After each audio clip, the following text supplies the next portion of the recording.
केवळ स्वतःच्या राजकीय स्वार्थासाठी काही नेत्यांनी बोरोवडे गावाचं नाव वापरत गेली 25 वर्षे राजकीय पोळी भाजून घेतली।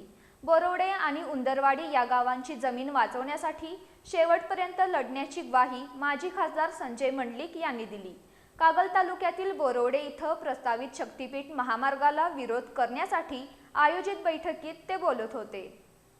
शेतकऱ्यांच्या हितासाठी आयुष्यभर संघर्ष करणारे सदाशिवराव मंडलिक यांनी राजकीय कारकिर्दीची सुरुवात बोरोवडे गावातून केली आणि संपूर्ण जिल्ह्याच्या विकासासाठी कार्य केलं।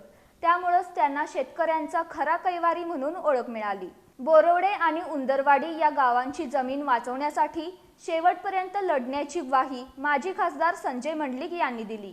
कागल तालुक्यातील बोरोवडे इथं प्रस्तावित शक्तीपीठ महामार्गाला विरोध करण्यासाठी आयोजित बैठकीत ते बोलत होते। यावेळी पंचायत समिती सदस्य बालाजी फराकटे यांच्यासह ग्रामस्थ, शेतकरी उपस्थित होते। काही नेत्यांनी बोरोवडेचा केवळ राजकीय फायद्यासाठी वापर करून घेतला। आज हजारो एकर जमीन जाण्याची वेळ आली असताना मोठमोठ्या घोषणा करणारे नेते कुठे आहेत, असा सवाल मंडलिक यांनी केला। या कठीण प्रसंगी शेतकऱ्यांना वाऱ्यावर सोडणार नाही, त्यांच्या न्याय लढ्यात शेवटच्या श्वासापर्यंत खंबीरपणे सोबत राहू, अशी भावनिक ग्वाही त्यांनी दिली।